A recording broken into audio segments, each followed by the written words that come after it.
Kaji subuh ini berkenaan dengan pengaruh setan terhadap diri kita. Mungkin di dalam bulan puasa ini setan dilemahkan, setan dikerangkeng. Maka setelah bulan puasa nanti setan akan dilepas. Maka kita harus perhatikan bagaimana setan itu mempengaruhi orang-orang biasa saja. Bagaimana setan juga mempengaruhi orang yang bertakwa. Mari kita mulai dengan orang-orang biasa saja. Setan itu bersilancar dengan kelemahan kita, sebagai manusia yang lemah. Tentu kita harus mulai setidak-tidaknya dalam bulan puasa ini menilai diri kita, apa sih kelemahan kita, karena kelemahan kita itulah dia mempengaruhi kita, yang disebut dengan fakir. Fakir itu ada dua pengertian. Satu, fakir karena kekurangan harta, Kedua, fakir kekurangan jiwa. Jiwa kita miskin. Nah, di jiwa yang miskin itulah setan bermain. Misalnya kita punya kelemahan, kepingin disanjung orang, senang sekali kalau disanjung orang itu. Nah, itu kelemahan. Begitu ada kesempatan, setan melihat bahwa kita ingin disanjung, dia langsung perintah. Setan itu langsung memerintah kelemahan kita itu. Wa'mur lakum bil fahsya, diperintahnya langsung. Itu dijelaskan dalam surah Al-Baqarah ayat 268. Apa saja kelemahan kita itu, misalnya suka berbohong. Rasanya orang berbohong itu, mengapa dia berbohong? Karena antara lain dia mempunyai kepuasan dirinya sendiri. Sport, Kelemahan kita kalau melihat makanan, mata kita lihat makanan, sehingga kita mengambil makanan katakan melebihi, kadang-kadang serakah sehingga orang lain tidak kebagian, Nah, itu dalam surah 268. Jadi seluruh kelemahan-kelemahan kita renungkan terus, supaya muncul sifat-sifat, menghapus sifat-sifat yang jelek sambil memunculkan sifat-sifat yang terpuji. Nah, kita lanjut. Kalau seandainya kita mendapat predikat setelah puasa ini, kita mendapat predikat orang yang takwa, maka gangguan setan pada orang-orang yang takwa itu disebut nazgun. Dia berjarak, tidak bisa melengket, tidak bisa dekat. Nazgun dalam surah Fussilat ayat 36, itu kepada Nabi Muhammad SAW. Apabila seandainya kamu digoda setan, kamu artinya kepada Nabi Muhammad, orang yang sempurna alamnya, maka berlindunglah kepada Allah. Jadi kalau dia merasa ada gangguan setan, maka katakanlah auzubillahi minasyaitonirrajim. Bagaimana kita bayangkan ya, bagaimana kita tahu bahwa kita sedang digoda setan. Setan pada posisi katakanlah jauh dia, ya, jauh ya. Ketika ada kesempatan dia menggoda. Misalnya ada orang bicara nyindir, ya, mungkin tidak nyindir ya, tidak nyindir. Kemungkinan dia tidak ada sengaja untuk menyindir kita, maka terasa kita disindir. Setan beraksi. Kalau kita tahu, maka kita ucapkan auzubillahi minasyaitonirrajim. Itu ketakwaan yang sempurna. Ini dicontohkan kepada Nabi Muhammad SAW. Nah, sekarang kita lanjut, yaitu orang-orang yang di bawahnya, orang yang takwa. Setan kalau di dalam surah Al-A'raf 201, ya, kalau dilanjutkan yang tadi, ya, dia pada posisi nazrun.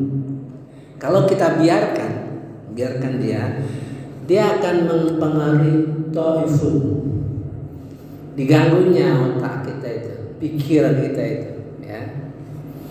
Setan itu diganggu pikiran kita itu. Misalnya di dalam hati kita, pikiran kita kurang ajar, nggak tahu diri dia. Itu dalam pikiran. Tapi kalau yang pertama tadi yang saya uraikan bahwa orang yang fakir, begitu dia disinggung, marah, dia segera marah, nggak ada lagi perantara. Begitu dia tersinggung, marah dia. Kalau orang yang takwa tadi, pikiran dia diganggu, ya, sehingga timbul emosi, gitu. Tapi terpendam itu. Nah, bagi orang takwa, karena dia punya ilmu, ya, ilmu banyak, sudah tahu, dia merasa menyadari bahwa dia diganggu setan, gitu. Prosesnya lama, ya. Diganggu otak dulu, pikiran kita, memarah kita, ya, di dalam surah Al-A'raf itu. Nah, proses, ya, menuju kemarahan itu timbul kesadaran. Oh, astagfirullahaladzim, ya. Itu yang jadi saya sudah menjelaskan dua ekstrim, ya. Sekarang kalau itu berlanjut terus, ya, pada level-level orang yang mudah diganggu setan, di dalam surah Al-Baqarah 280 itu pikirannya aneh gitu. Banyak kita temukan orang yang kok begitu cara dia berpikir, gitu kan? Di dalam surah Al-Baqarah ayat 280 itu dia pikir antara riba dengan jual beli itu sama.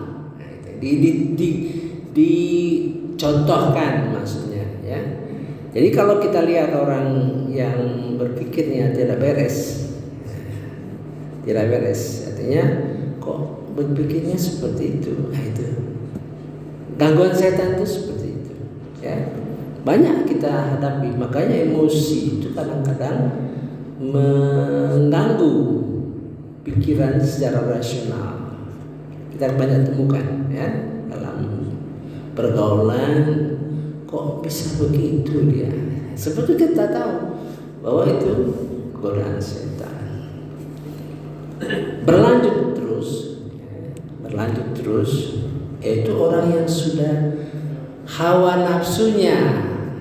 Jadi seperti gini, misalnya sanjungan tadi, ada orang yang pengen disanjung, itu beda dengan orang kalau disanjung dia GR, gitu. lain, beda itu. Kalau pengen disanjung itu dia berbuat berbagai macam cara sehingga dia menonjol, sehingga dia dipuji orang, itulah kepuasannya. Itu fakir, ya, butuh dia. Nah, tapi ada orang yang kalau disanjung dia terganggu saja, ya, gitu. Nah, sekarang yang dikuasai setan, yang betul-betul dikuasai, ya, di dalam surah Mujadalah kalau nggak salah, ya, ayat 18, ya. Jadi orang itu dikuasai oleh setan, sudah nggak bisa lagi, dan dia sudah menjadi manusia setan. Manusia setan beda dengan manusia yang berdosa. Manusia setan itu, makanya di dalam surah terakhir, ya, surah An-Nas, ya, Qul a'udzu birabbin nas, malikin nas, malikin nas, ilahin nas, min syarril waswasil khannas, alladzi yuwaswisu fi sudurin nasi minal jinnati wan nas. Jadi dia akan termasuk orang yang menggoda, gitu ya. Dan orang-orang yang tergoda itu juga dipengaruhi oleh dia. Jadi bisa saja pengaruh setan itu melalui orang yang sudah masuk jenis kategori setan. Mungkin tidak menyeluruh, katakanlah suka ngomong gosip-gosip, suka sekali dia ngomong gosip itu. Nah, kalau misalnya dia datang ke rumah kita, kita sudah harus waspada, ya, karena dia akan mempengaruhi pembicaraan sehingga pembicaraan kita mengarah kepada dosa.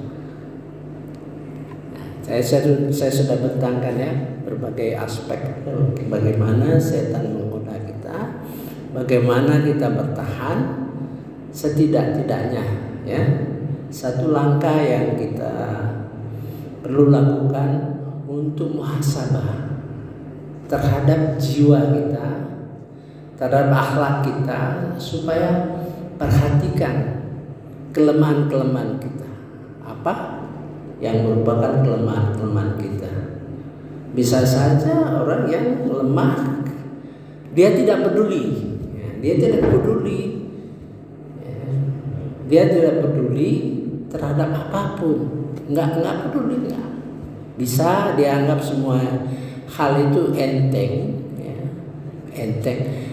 Karena setan mempengaruhi orang itu supaya dia tidak terlibat dalam banyak hal. Padahal kita menjadi orang muhsinin itu, ya, orang yang care, orang yang perhatian, ya. Jadi itulah, ada ayat-ayatnya, cukup panjang ayatnya itu, ya, berlapis-lapis, ya. Insya Allah kita pada sesudah Lebaran kita baca ayatnya, kita jelaskan supaya pertahanan kita itu, kita banyak mendengar ceramah, sabar, ya, berbuat baik. Dia nggak tahu bahwa setan itu selalu menghalangi kita dengan target 5 besar target. Yang paling tinggi supaya kita termasuk orang yang syirik, supaya kita masuk orang syirik, ya, syirik dalam arti kalau dulu yang kelihatan berkenaan dengan menyembah makhluk-makhluk lain, tapi sekarang syirik itu bisa mengikuti hawa nafsu, ya. Sudah saya jelaskan pada kesempatan yang lalu, ada 2 ayat mengenai hawa nafsu, ya. Jadi kita harus lebih banyak mengkaji setan ini. Makanya saya sudah menyelesaikan kalau tidak salah 43 rekaman, ya, mengenai setan itu. Saya kira saya akan teruskan, karena setan itu karena kurang menjadi perhatian para ulama ya. Jarang membicarakan masalah setan, padahal itu kata Allah Subhanahu musuh kita yang paling nyata dan musuh kita yang paling getol ya, paling getol. Dia setiap saat ngintip kita supaya kita jatuh ke dalam neraka bersama-sama mereka ya. 2, bid'ah. Masalah bid'ah itu serius dan sulit. Kalau orang sudah melaksanakan bid'ah itu sulit keluar ya. Kalau kita tidak benar-benar mendekatinya, menasihatinya, bahaya, bahkan bermusuhan ya. Ketiga, dosa-dosa besar ya. Keempat, dosa-dosa kecil kita. Ini kecil-kecil tapi jadi kebiasaan sehingga hancurlah ibadah-ibadah kita. Kelima, dibuatnya sia-sia. Banyak hal-hal yang sia-sia, maka melakukan hal yang sia-sia itulah proyeknya setan ya. Subhanakallahumma wa bihamdika asyhadu an la ilaha illa anta